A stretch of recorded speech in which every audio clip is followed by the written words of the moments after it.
तो जय हिंद, कैसे हैं आप सभी। मुझे विश्वास है आप सभी स्वस्थ होंगे, मस्त होंगे और लाइक को जारी किए होंगे। और देखिए, आज हम लोग पढ़ने वाले हैं चैप्टर 1 का जो प्रश्नावली है। इसमें एनसीईआरटी की किताब है और इसमें जो अभ्यास दिया हुआ है, तो मतलब प्रश्नावली का जो अभ्यास है, इस इसी अभ्यास को मतलब 7 से 8 क्वेश्चन है, मतलब 23 जो क्वेश्चन है। तो आज हम सब क्वेश्चन तो मुश्किल है, मतलब बहुत लंबा वीडियो हो जाएगा, तो इसलिए हम कोशिश करेंगे 10 को बनाने का। 10 को मतलब 7-8 को तो बन ही जाएगा। तो आज के इस वीडियो में खाली 7-8 को बनाएंगे, उसको सॉल्व करने वाले हैं।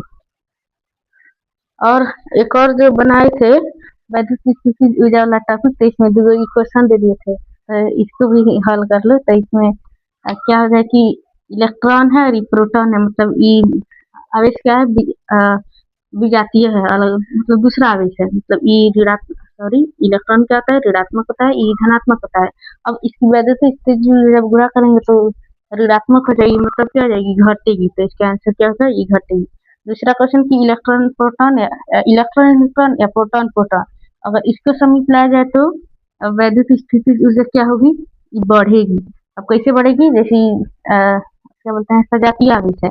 मतलब अगर ये ऋणात्मक, अगर आवेश माइनस क्यू आर होता है 1, मतलब के मान लो, ऋणात्मक ऋणात्मक होता है, तो ये दोनों अगर गुणा हो जाएगा तो कैंसिल आउट हो जाएगा, तो ये धनात्मक हो जाएगा। वही प्रोटॉन है, ये भी धनात्मक है, और इसका भी जब गुणा किया जाएगा तो बढ़ जाएगा। मतलब ये 0 से बड़ा होता है, मतलब धनात्मक होता है, ये भी 0 से बड़ा होता है। इसका मतलब ये बढ़ जाएगा। बढ़ेगा कैसे, जब इसमें 2 आवेश होता है। अब इसको कहा जा रहा है कि और समीप ला रहे हैं, तो इसकी दूरी आर थी, अगर इसको और हम समीप लाए तो इसका मतलब क्या हुआ, आर और छोटा हो गया। जब आर जब बहुत छोटा होता है तो समान व्युत्क्रमणपाती का संबंध होता है, मतलब जब आर छोटा तो ई बड़ा। तो अगर ये बढ़ेगा तो ये घटेगा, ये घटेगा तो ये बढ़ेगा। तो यहाँ पर दूरी घट रही है, तो इसके कारण ये स्थिति जो क्या जाएगी, बढ़ेगी। तो इसलिए इसका आंसर क्या जाएगा, बढ़ेगी। तो ये समझ आ गया होगा आपको। लेकिन हम लोग को न्यूमेरिकल सॉल्व करना है, तो हल करवा दिए, ठीक है, हो गया।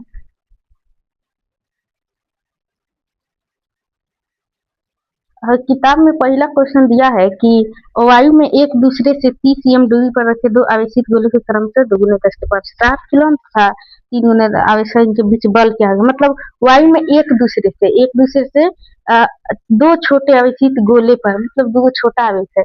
एक आवेश मान लो ये आवेश है, और ये Q1 आवेश है, ठीक है।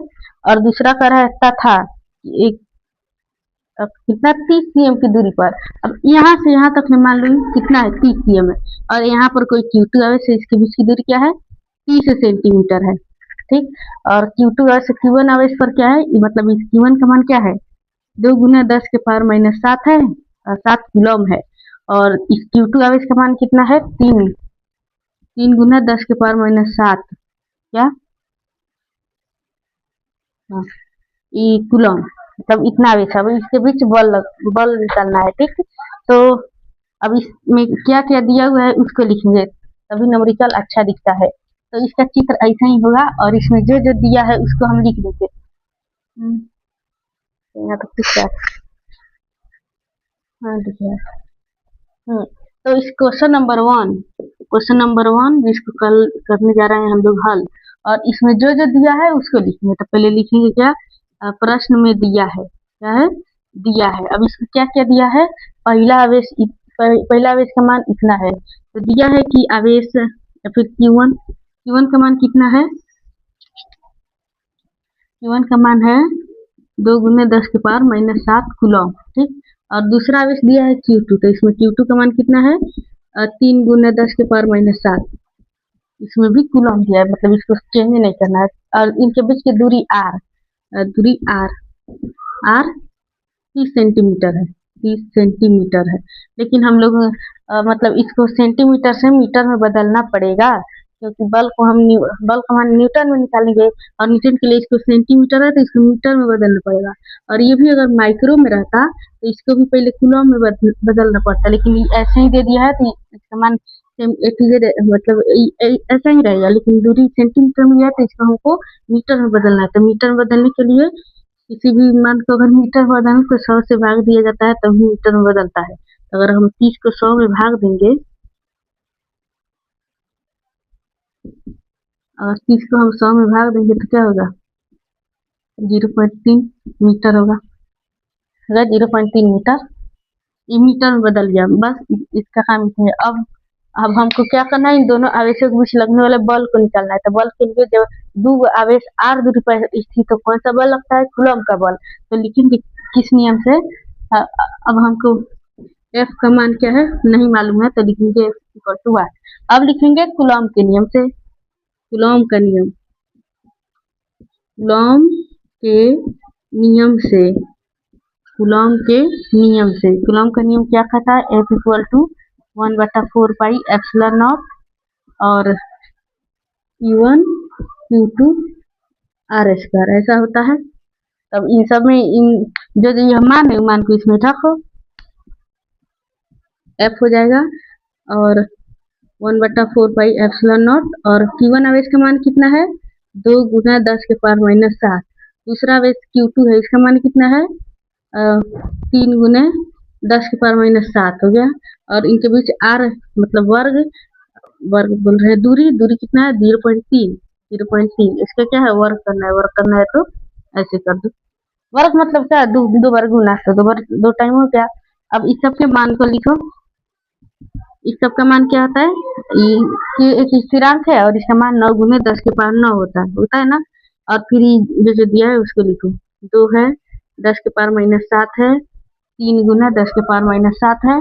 एक बट्टे में कितना दिया है 0.3 गुने 0.3।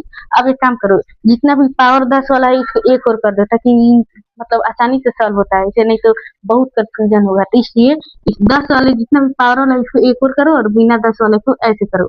और हालांकि जब इसे दशमलव को हटा भी सकते हो, इसको दशमलव को जब हटाएंगे, हर के जब दशमलव को हटाते हैं तो ऊपर गुणा हो जाता है, तो मतलब दशमलव के बाद एक अंक है, 1 0, फिर एक और है 2, तो यहाँ पर 0। अब इसको हम 10 के पावर 2 भी लिख सकते हैं, हो गया। अभी दशमलव क्या हो चुका है, कैंसिल हो चुका है। अब 10 वाले भाग को एक और करो, बिना 10 वाले भाग को एक और करो, तो ये F हुआ और ये हुआ 9 और ये 2 और ये क्या है 3 है, ठीक।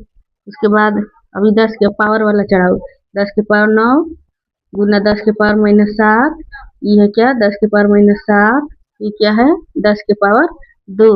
और इसको जब हम गुना करेंगे तो 3 9 होता है, तो 9 से 9 हो गया कैंसिल। अब इसको करो, अब F 2 6 हुआ। अब देखो अभी 10 के पावर में धनात्मक का गो है, 9 इधर है और 2 इधर है, कितना हुआ 9 2 11 हुआ, तो 10 के पावर 11। फिर माइनस वाले साइन को भी जोड़ दो, माइनस माइनस को ऐड करोगे तो क्या जाएगा 7 7 14 हो जाएगा, माइनस 14 होगा, ठीक। तो फिर ये हो गया F और 6 गुना 10 के पावर, जब 11 में से मतलब 14 घटेगा तो क्या होगा -3, तो 10 के पावर -3 हो गया 10 न्यूटन। ये देखिए, अब इसमें कुल कितना बल लग रहा है 6 गुना 10 के पावर 6 गुना 10 के पावर -3 न्यूटन। अभी बल अगर पूछ ले कि आकर्षण है कि प्रतिकर्षण है, तो आकर्षण बल कब लगता है, जब अलग अलग विपरीत प्रकृति का आवेश हो तो आकर्षण बल, सेम प्रकृति का हो तो प्रतिकर्षण बल। तो प्रकृति क्या है सेम है, मतलब ये भी धनात्मक है ये भी धनात्मक है। जब सेम प्रतिकर्षण और विपरीत आकर्षण, तो सेम है, तो कौन सा बल लग रहा है, ये प्रतिकर्षण बल। कौन सा बल है कि प्रतिकर्षण बल, ये कौन सा बल है प्रतिकर्षण। तो ये फर्स्ट न्यूमेरिकल हुआ सॉल्व। अब हम लोग को इसका दूसरा नंबर क्वेश्चन बनाना है, तो इसको खत्म, तो ये आपको समझ आ गया होगा, ठीक।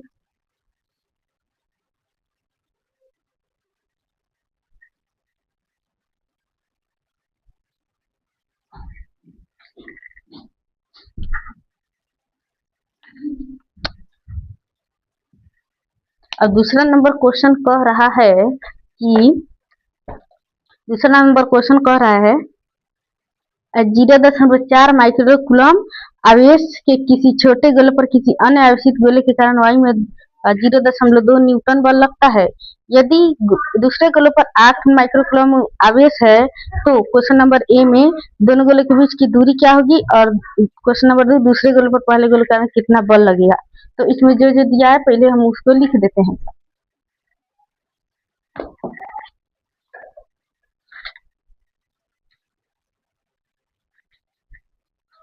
इसमें कहा क्या क्या है कि दो आवेश है,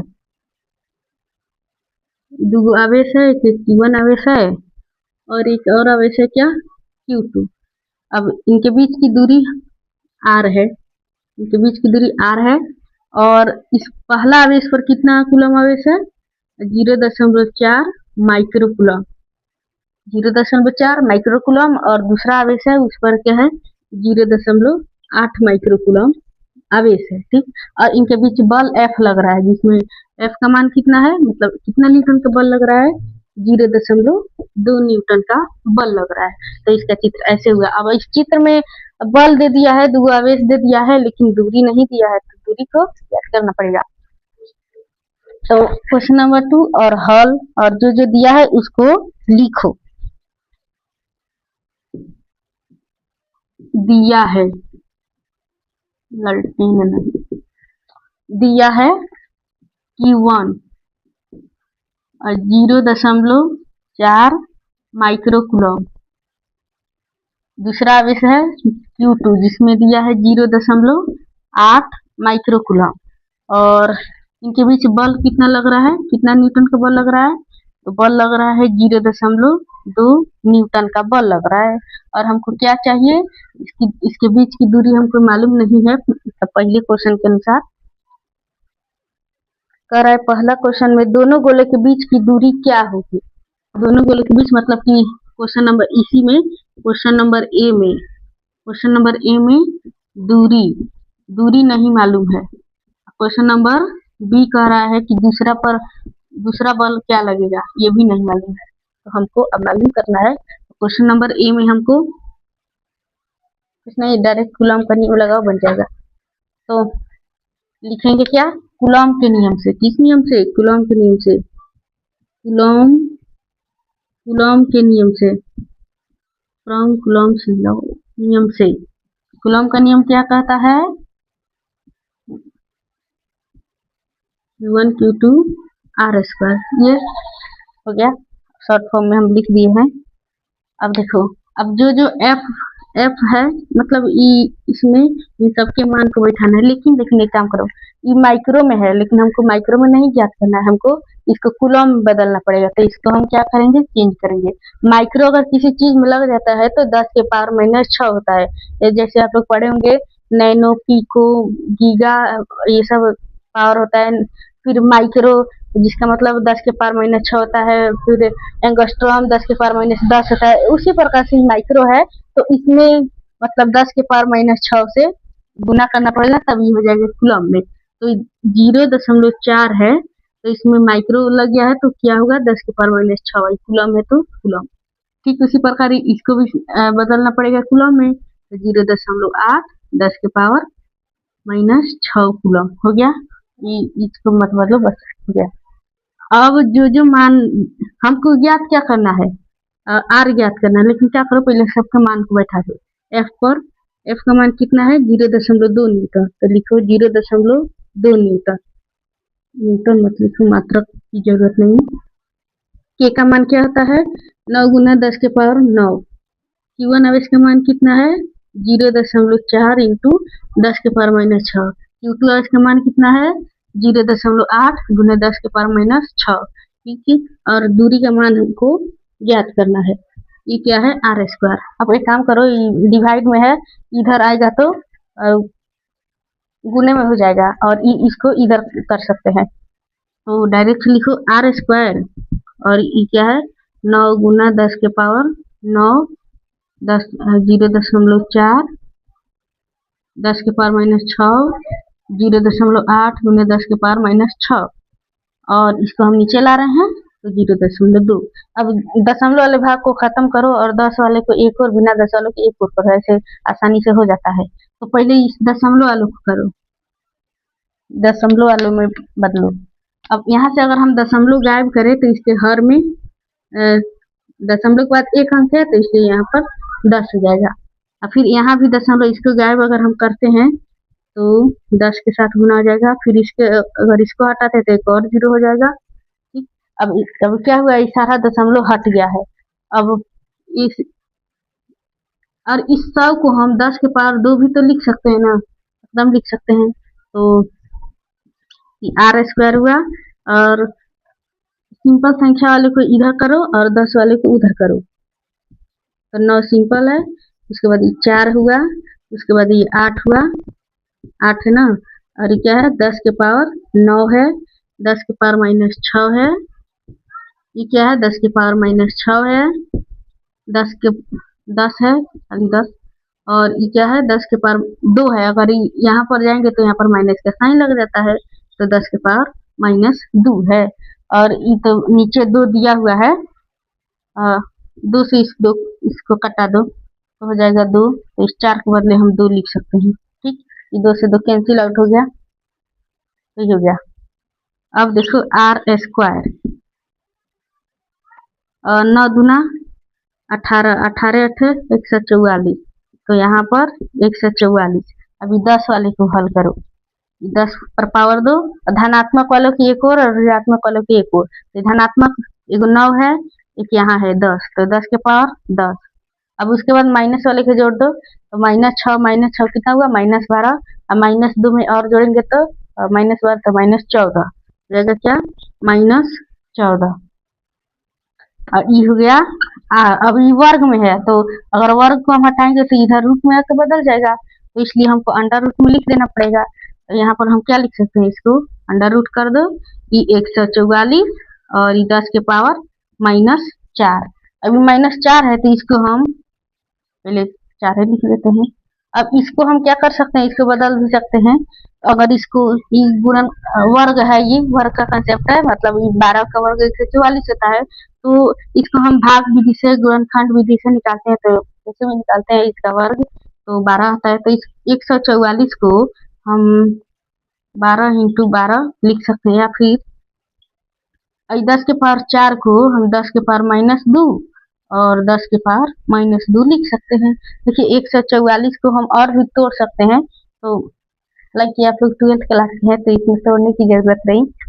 अब वर्ग में जब अंडर रूट होता है तो दो का युग्म लिया जाता है, तो इसमें एक जैसा जो है इसको बाहर निकालो, मतलब ये आर है, और इसमें एक जैसा कौन कौन है, एक यह है, एक यह है, तो इसमें से कोई एक ले लेंगे और इसमें से कोई एक ले लेंगे, हो गया क्या 12, 12 गुना 10 के पावर -2, तो ये हो गया। मतलब इसकी दूरी क्या है, इतना है मीटर में। अगर इसको हम सेंटीमीटर में बदलना चाहे तो किसी भी चीज को सेंटीमीटर में बदला जाता है तो 100 से गुना करना पड़ता है।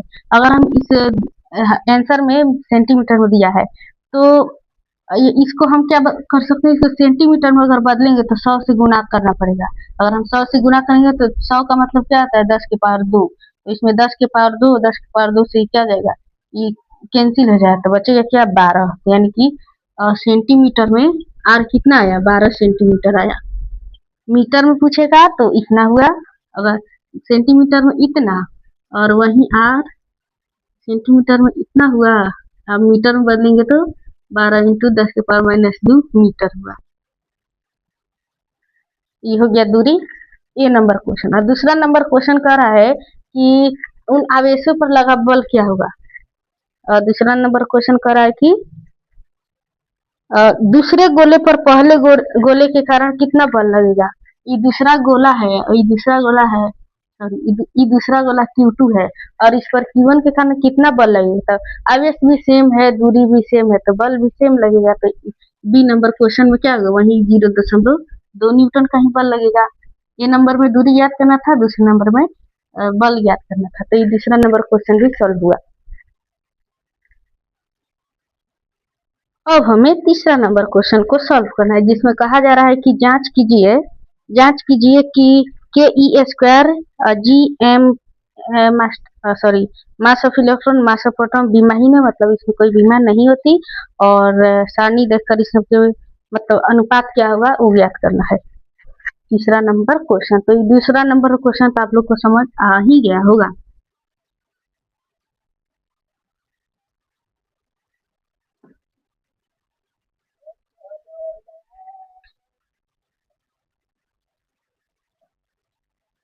तीसरा नंबर क्वेश्चन नंबर 3, जिसमें कहा जा रहा है कि जांच करना है, जिसमें कहा गया है कि जांच करना है,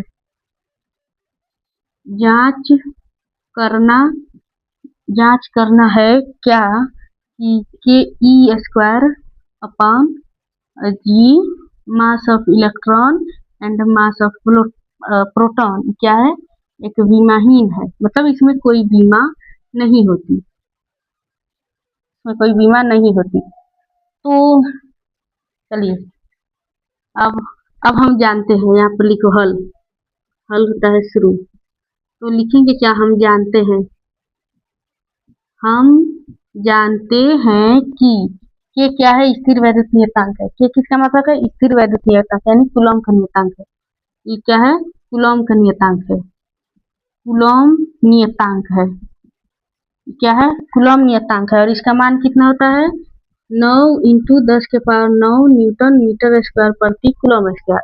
और इसकी बीमा भी लिख लो, देखना ऐसे, इसकी बीमा क्या होती है, ml³ T⁻⁻4 और A⁻⁻2।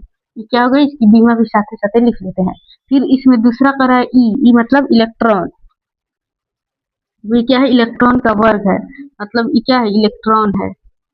अब इलेक्ट्रॉन का मान क्या, इलेक्ट्रॉन क्या है, आवेश, आवेश का मतलब कूलॉम होता है, और इसका मान क्या होता है, 6 × 10⁻⁻19 कूलॉम होता है।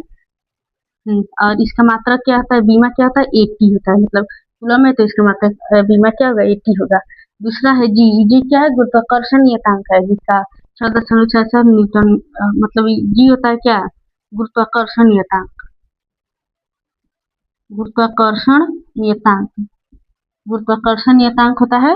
और इसका मान कितना होता है, 6.67 × 10⁻⁻11 न्यूटन मीटर स्क्वायर प्रति किलोग्राम स्क्वायर। और इसकी बीमा अगर हम निकालते हैं तो इसकी बीमा होती है m-1 L³ और T⁻⁻2 इसकी बीमा होती है, ठीक।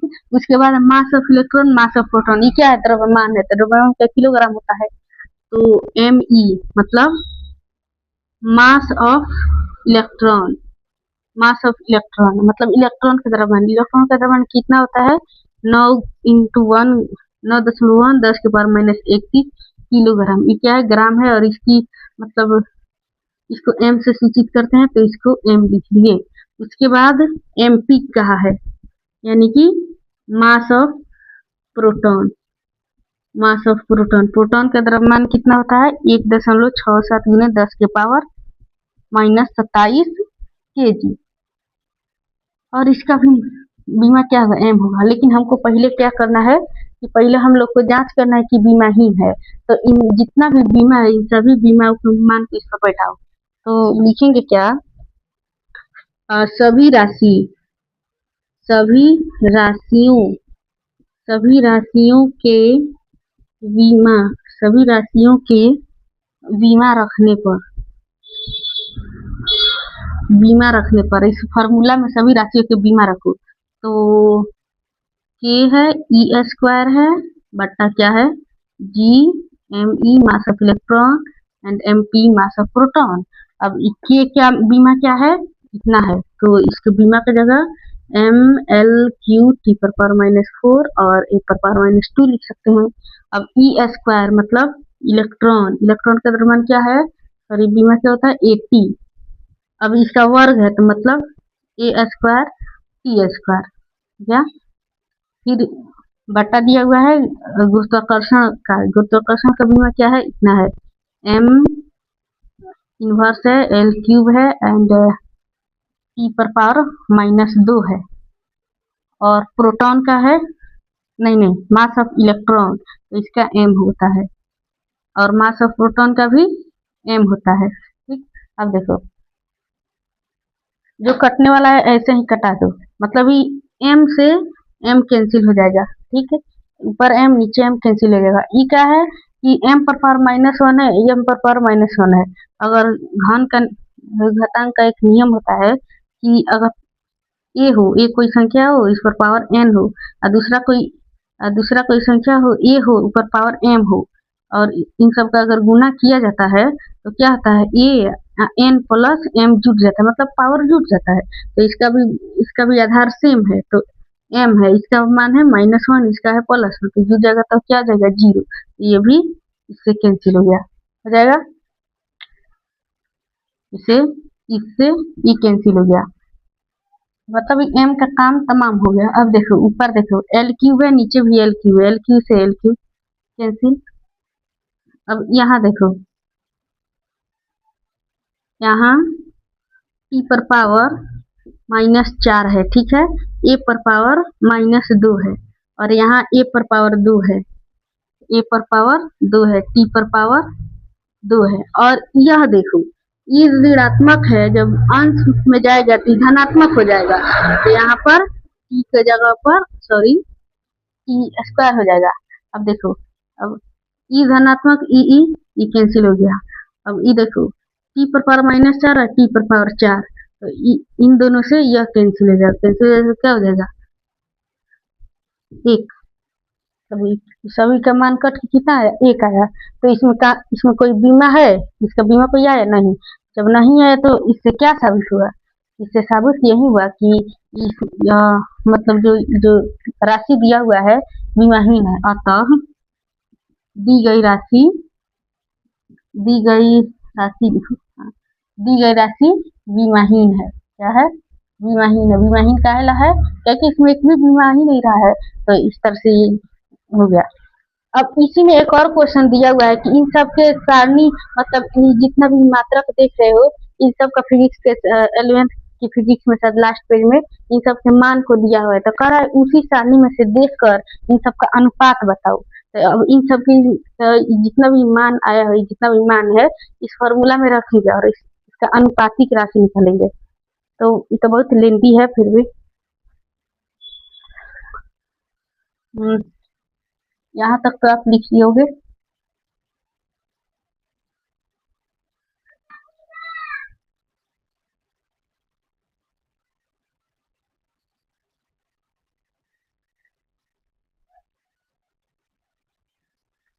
देखो अब जितना भी राशि है, इस राशि में इस सबके मान को रखेंगे, और देखो कैसे रखते हैं। के की जगह इस के का मान रखो, के का मान रख रहे हैं 9 गुने 10 के पावर 9 ई स्क्वायर मतलब यह वाला ई, और इसको 2 बार 1.6 10 के पावर -19, इसका वर्ग है ना, ये स्क्वायर है ना, तो एक बार और लिखिए 1.6 गुने 10 के पावर -19। फिर जी का मान रखना है, जी का मान इतना आया है, इतना होता है, आया है नहीं, होता है। फिर एम ई का मान 9 × 1 10 के पावर -31, और ई 1.67 गुने 10 के पावर -27। तो इतना है, इस सबको हल कर पड़ेगा। अब इसमें एक ही चीज होता है कि 10 वाले को, मतलब 10 वाले भाग को एक और करो, बिना 10 वाले को, मतलब जो पावर वाला है उसको अलग करो, और बिना पावर वाले को अलग कर दो। तो देखो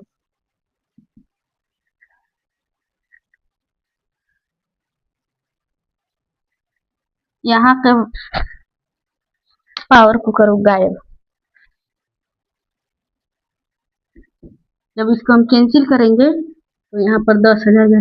अगर इसको कैंसिल करते हैं तो क्या, यहाँ पर भी 10 नहीं चल रहा है, खत्म हो गया स्याही।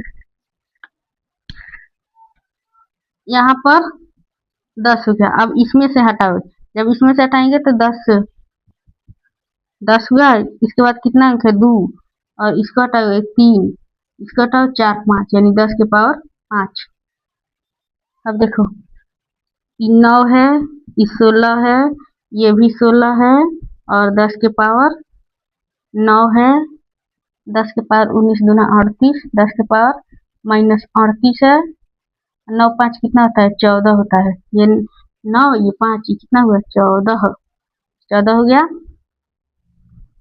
अब इसमें 6.67, फिर 91 और फिर 167 और फिर 10 के पावर -11 और -21 कितना होता है?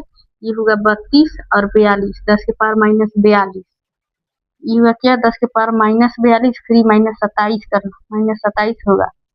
7 2 9, ये जगह 6 69 और 2 है तो 2 इसमें से 2 होगा तो हो गया क्या?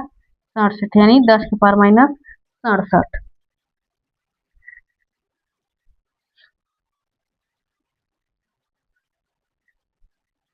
अब देखो ये 10 के पावर क्या होगा?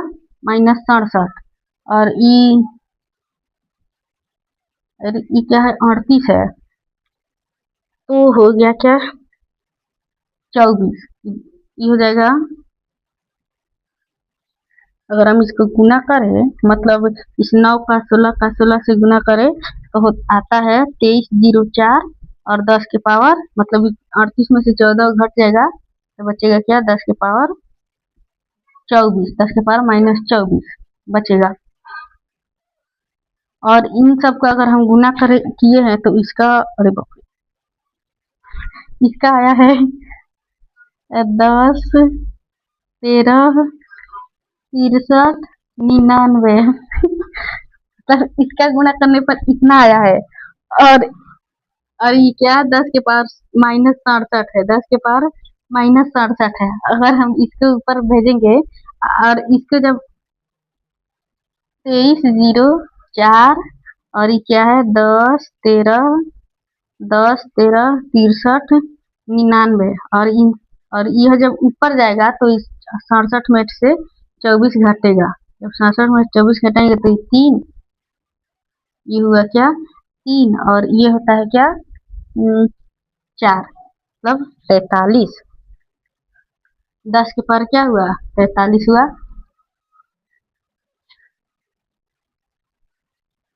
10 के पावर हुआ क्या? 43। अब हम इसको जब मोबाइल से कैलकुलेट कीजिएगा इसको, तब 2304 भगाई इतना, इकाई दहाई सैकड़ा हजार 10,000 लाख 10 लाख करोड़ और 1,13,00,000 1,01,36,399। जब इसको हम भाग करते हैं तो इन सब के अनुपात, जब इसको हम भाग करते हैं ना तो आता है कितना? 0.00022 7 गुना 10 के पावर 43। अब देखो अभी दशमलव को अगर हम इसको इधर भेजना चाहें तो हर बार 10 का पावर मतलब एक घटते जाता है। ये 8वां क्लास में पढ़ना होता है, ये 8वां क्लास में मतलब मान पढ़ना पड़ता है। तो ये दशमलव को अगर हम इधर इधर भेजेंगे, हमको यहाँ तक लाना है तो इधर 10 के पावर घटता जाएगा। तो अगर हम देखो दशमलव के बाद कितना अंक है? दशमलव के बाद अंक है इकाई दाई से 1 2 3 4 गो अंक है, यानी 10 के पावर 4। जब इसको हम खेदेंगे 2 दशमलव अगर हम 7 करें, 2 दशमलव अगर 7 करें और 10 के पावर 43 है, लेकिन इसको हम इधर भेजे तो 10 के पावर क्या होगा? घटेगा। 1 2 3 4 को -4 हो जाएगा और 2.27 और 10 के पावर 39। अब निकटतम का एक टॉपिक आता है जिसमें दहाई का निकटतम पढ़ना पड़ता है। अगर अगर अंक अगर 5 से 9 के बीच हो तो इसके पिछले वाला अंक में एक वृद्धि हो जाती है। अगर 0 से 4 के बीच है तो अंक वही रहता है। तो इसमें 5 से 9 के बीच है तो इसमें क्या हो जाएगी? वृद्धि हो जाएगी। तो वृद्धि हो जाएगी तो 2.3 और 10 के पावर 39 ना हुआ। देखो इन सबका अनुपात जब हम निकाले तो 2.3 गुने 10 के पावर 39 आया। और यह अनुपात हमें क्या बताता है?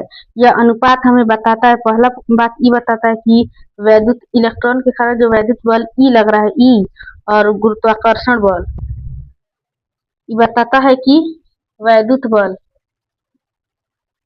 वैद्युत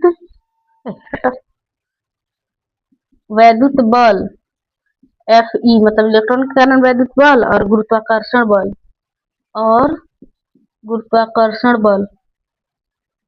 गुरुत्वाकर्षण बल एफ जी जो होता है वो Fg मतलब वैद्युत बल और गुरुत्वाकर्षण बल की तुलना बताता है। दूसरा चीज बताता है कि प्रबल बल है, मतलब वैद्युत बल जो होता है गुरुत्वाकर्षण बल की तुलना में इतना प्रबल है। वैद्युत बल क्या है? वैद्युत बल गुरुत्वाकर्षण से प्रबल है। कितना प्रबल है? तो 10 के पावर 39, 10 के पावर 39 गुना प्रबल है। तो ये भी आपको ध्यान रखना है।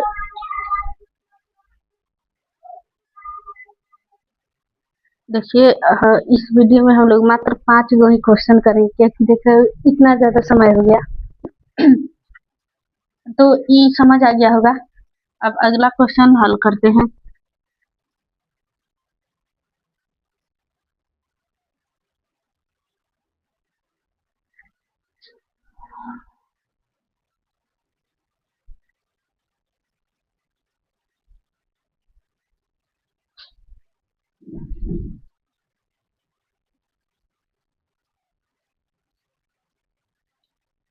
Question number 4।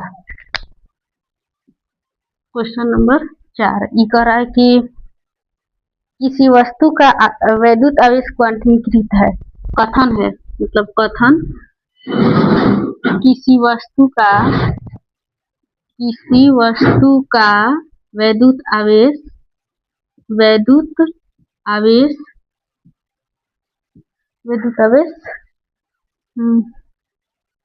क्वांटमीकृत है। क्वांटमीकृत है ये मतलब क्या है? कथन है। ये कथन कह रहा है कि आवेश जो है क्वांटमीकृत है। इस कथन का क्या तात्पर्य है? और बड़े पैमाने पर वैद्युत व्यवहार करते समय वैद्युत क्षेत्र क्वांटमीकरण की अपेक्षा कैसे कर सकते हैं? तो इस कथन कह रहा है कि वस्तु का आवेश क्वांटमीकृत है। इस कथन का मतलब क्या हुआ कि कोई भी जो आवेश होता है उसका वो पूर्णांकी गुणज n होता है। मतलब किसी वस्तु का आवेश, क्वांटमीकरण का सिद्धांत यही ना कहता है किसी वस्तु का आवेश n का पूर्णांकी गुणज होता है। अब कथन कह रहा है कि किसी वस्तु का वैद्युत आवेश क्वांटमीकृत है, तो इसका अर्थ वही हुआ जो क्वांटम आप पढ़े हैं उसी, मतलब आवेश के 3 गुण पढ़े हैं जिसमें क्वांटम होता है, आवेशीय होता है, संरक्षण होता है। तो आप वही आवेश का क्वांटम वाला लिख सकते हो कि किसी वस्तु पर कुल आवेश मूल आवेश का पूर्णांकी गुणज होता है, अतः किसी वस्तु पर आवेश की मात्रा Q प्लस माइनस NE होता है। मतलब इसका पूर्णांकी गुणज होना चाहिए 1, 2, 3 ऐसे बढ़ता है, चाहे वो ऋणात्मक हो चाहे धनात्मक हो। तो उसके लिए आप जो क्वांटमीकरण पढ़े हैं उसी को लिख देना है। और दूसरा चीज कह रहा है कि बड़े पैमाने पर व्यवहार करते समय हम वैद्युत आवेश के क्वांटमीकरण की अपेक्षा कैसे कर सकते हैं? बड़े पैमाने पर जब ज्ञात करना तो इसका आंसर है कि बड़ी पैमाने पर व्यवहार करते समय हम यह उपेक्षा करेंगे कि आवेश का जो क्वांटम है वो भिन्नात्मक या दशमलव में नहीं होना चाहिए। अब एक और दशमलव जो ऐसा दशमलव जो 1.6 से कट जाए, मतलब ये 1.6 से अगर ठीक है, या 1.6 से अगर कोई भी दशमलव का मान है, अगर 1.6 से कट जा रहा है तो इसका मतलब वो आवेश का क्वांटमीकरण होगा। जो इससे नहीं कटेगा वो आवेश का क्वांटमीकरण नहीं होगा। तो ठीक है। और इसका आंसर ये होगा कि बड़े पैमाने पर व्यवहार करते समय हम यह अपेक्षा कर सकते हैं कि आवेश का क्वांटम भिन्नात्मक या दशमलव न हो। और 5वां नंबर और इस वीडियो का लास्ट क्वेश्चन कि यदि कांच की छड़ को रेशम के टुकड़े से रगड़ते हैं तो दोनों पर आवेश आ जाते हैं। जब दोनों पर आवेश आ जाता है तो वस्तुओं के अन्य युग्मों का भी परीक्षण किया जाता है। अब स्पष्ट करना कि यह परीक्षण आवेश संरक्षण सिद्धांत का किस प्रकार सामंजस्य रखता है। तो ये सब इतना बड़ा फंसाने के लिए दिया जाता है। डायरेक्ट इसमें रगड़े तो एक आवेश से दूसरे आवेश में स्थानांतरित होता है, तो इसमें आवेश संरक्षण का जो नियम होता है इसको हम लिख देंगे। बाकी कुछ नहीं करना है। ऐसे ऐसे क्वेश्चन फंसाने के लिए दिया जाता है।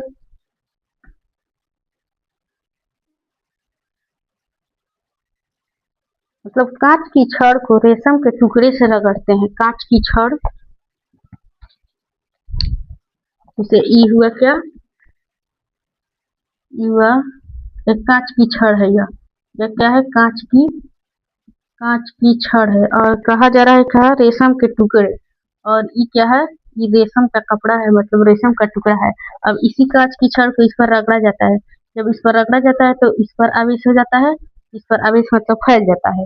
इन दोनों पर आवेश एक स्थान, इससे आवेश इस पर चल जाता है, इसका आवेश इस पर चल जाता है, मतलब आवेश स्थानांतरित हो जाता है। तो अब इसमें क्या करना है? आवेश का आवेश संरक्षण का सिद्धांत लिख देना है कि इससे आवेश का न तो निर्माण हो सकता है, निर्माण होता है, और आवेश का न तो निर्माण होता है और न ही नष्ट, परंतु यह एक